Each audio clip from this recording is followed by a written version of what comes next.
Hello and welcome to Johnny Hoff Creations. Today, I'm going to be putting together a shadow box.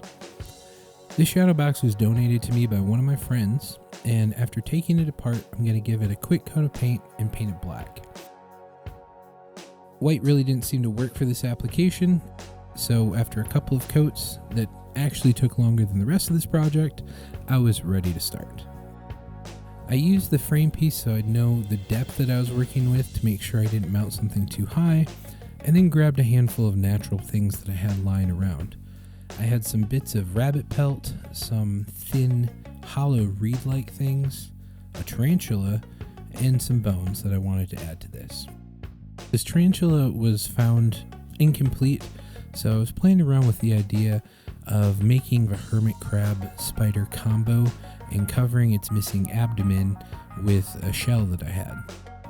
I ended up not going this route, but it was part of my creative process in understanding what I wanted this piece to be.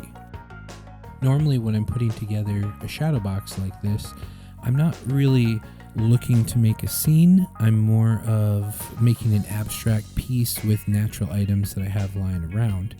This one, as I started to put it together, just really felt like a backdrop.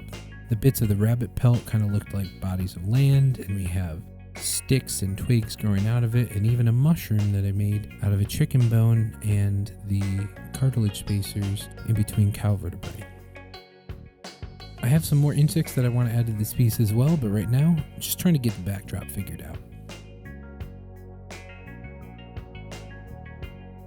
After I'm happy with where the pieces are, I'm going to start gluing them down. I'm using a variety of different glues based on what the material is. So the little reedy things, I'm using a gel super glue, and I'm using a hot glue for the rabbit pelts. The hot glue is easy to apply to a larger area and it dries real quick, so I found it works really well for some of these larger things like the rabbit pelt. Really, when I'm doing a project like this, I like to have different glues available because things stick to different materials differently, so it's nice to have something else to use if what you're first trying doesn't really seem to secure something like you'd like it to. This bone was fairly easy where I could just push it in, but these reeds were very thin and hollow and were quite delicate, so I had to be careful while I was pushing them in, and you have to really apply pressure to get that super glue to stick.